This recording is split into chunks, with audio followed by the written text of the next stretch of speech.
Hello. Today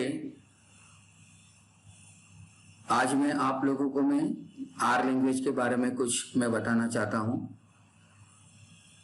जिस तरीके से नॉर्मली हम लोग बहुत सारी लैंग्वेज पढ़ चुके हैं, सी, C++, जावा, .NET, C#, शायद पाइथन भी बहुत सारे स्टूडेंट्स ने या तो कैंडिडेट ने पढ़ा होगा।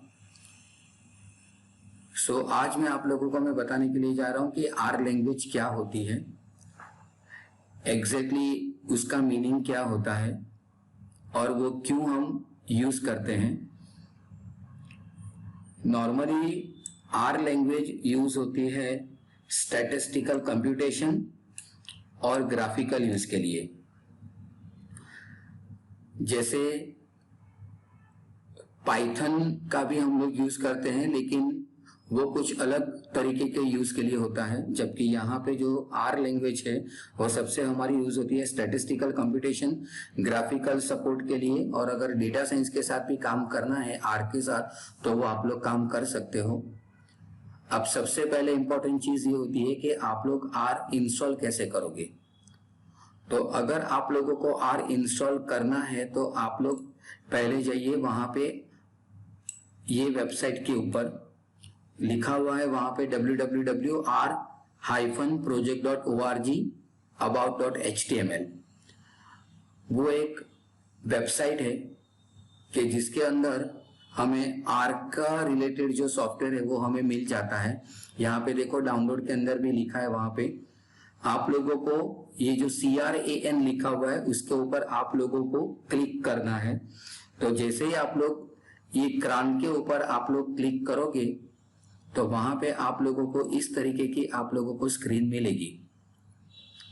अब सबसे पहले तो ये पता होना चाहिए कि एग्जैक्टली क्रान है क्या। क्रान का मतलब होता है कॉम्प्रिहेंसिव आर आर्चिव नेटवर्क। ध्यान में रखना, क्रान का मतलब होता है कॉम्प्रिहेंसिव आर आर्चिव नेटवर्क। वो एक एग्जैक्टली एक प्रोजेक्ट है कि जिसके अंदर हमें आर के रिलेटेड जितनी भी चीजें हैं वो हमें मिल जाती है। आप लोगों को अगर आर इंस्टॉल करना है तो ये उसकी ऑफिशियल साइट है, तो वहां पे आप लोगों को मिल जाएगा windows.release, windows.old release। जहां से भी आप लोगों को इंस्टॉल करना है आप लोग कर सकते हो। अगर मुझे यहाँ से उसका जो क्लाउड का जो उसका जो प्लेटफॉर्म है तो वहां पे क्लाउड के ऊपर जाके भी अगर आप लोगों को करना है तो आप लोग कर सकते हो।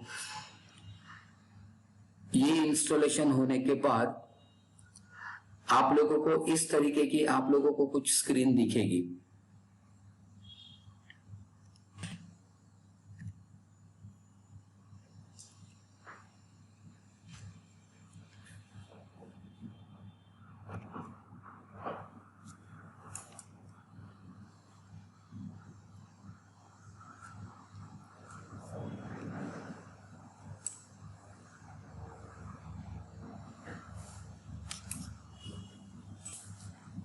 आप लोगों को जैसे आप लोग इंस्टॉल करोगे आप लोगों को इस तरीके की स्क्रीन दिखेगी। तो जैसे ही इसको मैं क्लिक करता हूं तो देखो यहाँ पे आप लोगों का उसका एक विंडो खुल जाएगा। अब यहाँ पे ध्यान में रखना कि आप लोगों का जो आर वर्जन है वो 4.0.0 का है, 0 का है। वो फ्रेंड्स आप लोग ध्यान में रखो क्योंकि ये इंपॉर्टेंट है, क्योंकि कई जो लाइब्रेरीज वगैरह होती है वो जो अपडेटेड वर्जन होता है उसके ऊपर वर्क होती है, पुराने प्लेटफॉर्म के ऊपर वो वर्क नहीं करती है। सो ये चीज आप लोग ध्यान में रखो कि जब भी आप लोग वर्जन इंस्टॉल करो तो उसका वर्जन कौन सा है वो ध्यान में रखना है। अगर आप लोगों को उसके अलावा भी अगर आप लोगों को और ज्यादा अगर आप लोगों को इंफॉर्मेशन चाहिए तो आप हेल्प में जाके आप लोग जैसे अबाउट के ऊपर आप लोग क्लिक करोगे तो आप लोगों को यहाँ पे मिल जाएगा कि उसका वर्जन 4.0.0 है यहाँ पे। तो ये मैंने आपको दिखाया कि किस तरीके से आर GUI इंस्टॉल करते हो। यहाँ पे भी अगर आप लोगों को कुछ बेसिक वर्क करना है तो आप लोग कर सकते हो। अगर कोई पर्टिकुलर कमांड्स का भी आप लोगों को यूज करना है तो आप लोग कर सकते हो। दूसरी चीज जो मैं आप लोगों को मैं बताना चाहता हूं वो है आप लोगों का आर स्टूडियो। जैसे आप लोग जो प्रोग्रामिंग जो लिखते हो वो अलग अलग IDE के अंदर लिखते हो। जैसे आपका विजुअल कोड हो गया, सबलाइन हो गया, विजुअल स्टूडियो हो गया, जैसे डॉटनेट के अंदर उसका यूज होता है। तो उसी तरीके से आर लैंग्वेज के अंदर भी, जैसे पाइथन के अंदर भी अगर आप चाहो तो आप पाइचाम का या तो कोई पर्टिकुलर आईडी का आप लोग यूज करते हो, जैसे स्पाइडर करके होता है। तो उसी तरीके से यहाँ पे आर स्टूडियो के अंदर भी उसका एक आईडीई है कि जिसको हम लोग बोलते हैं आर स्टूडियो। तो अगर आप लोगों को आर स्टूडियो अगर इंस्टॉल करना है तो आप लोग ये URL के ऊपर आप लोग जा सकते हो, rstudio.com/products/rstudio/download।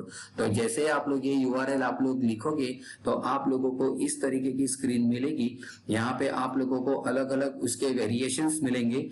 एक आपको रहेगा आर स्टूडियो डेस्कटॉप, ये आपका ओपन सोर्स है, ये आपको फ्री में मिल जाएगा। ये भी आप लोगों को आर स्टूडियो डेस्कटॉप ही रहेगा, लेकिन ये कमर्शियल लाइसेंस के हैं। फिर होता है आप लोगों का आर स्टूडियो सर्वर और आर सर्वर प्रो। तो इस तरीके से रहेगा आप लोगों का। नॉर्मली इसके अंदर अलग अलग जो इवेल्यूएशंस होते हैं वो आप लोगों को यहाँ पे डैशबोर्ड वगैरह मिल जाएगा, लेकिन हमें इतना भी डीप में जाने की जरूरत नहीं है।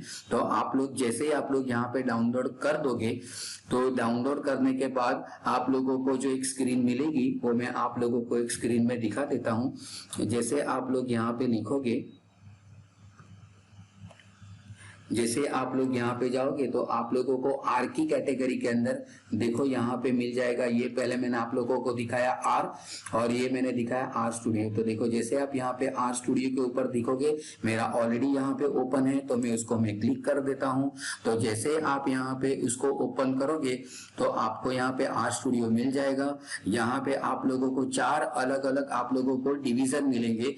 एक पहला डिवीजन ऐसा है कि जहाँ पे मुझे अपना कोडिंग लिखना है। दूसरा आप लोगों का जो बिलो जो पार्ट है यहाँ पे, वो बिलो पार्ट आपका ऐसा है कि जहाँ पे आप लोग जो कोड लिखोगे उसका आप लोगों को आउटपुट मिलेगा। डायरेक्टली भी अगर आप लोगों को यहाँ पे काम करना है तो वो भी कर सकते हो। यहाँ पे आप लोगों को मिलेगा उसका जो आप लोग जो वेरिएबल लेते हो, या तो आपके जो भी डेटा फ्रेम्स होते हैं वो वगैरह आपको मिल जाएगा। यहाँ पे कनेक्शंस के रिलेटेड भी देखना है, अगर आपको हिस्टोरी के बारे में देखना है, कौन कौन से पैकेजेस इंस्टॉल किए हुए वो भी आप लोगों को मिल जाएगा। यहाँ पे आप लोगों को एनवायरमेंटल वेरिएबल दिखेंगे, और यहाँ पे आप लोगों को मिलेंगी कौन कौन सी फाइल। जैसे हम लोग विंडोज एक्सप्लोरर के साथ काम करते तो वो आपको मिल जाएगा। प्लॉट्स दिख जाएंगे अगर आपने कुछ किया है, तो अगर ग्राफिक्स के साथ विजुअलाइजेशन के साथ काम किया हुआ है तो वो आप लोगों को मिल जाएगा। यहाँ पे पैकेजेस मिलेंगे कि जितने पैकेजेस और द लाइब्रेरीज जो आर लैंग्वेज के अंदर यूज होते हैं वो आप लोगों को मिल जाएगा। यहाँ पे अगर आप लोगों को हेल्प देखनी है, अगर आप लोगों को यहाँ पे कुछ व्यूअर देखना है तो वो भी आप लोग देख सकते हो। और सबसे बड़ी इंपॉर्टेंट चीज ये होती है कि अगर आप लोगों को कोई भी अगर पैकेजेस या तो लाइब्रेरी अगर इंस्टॉल करना है तो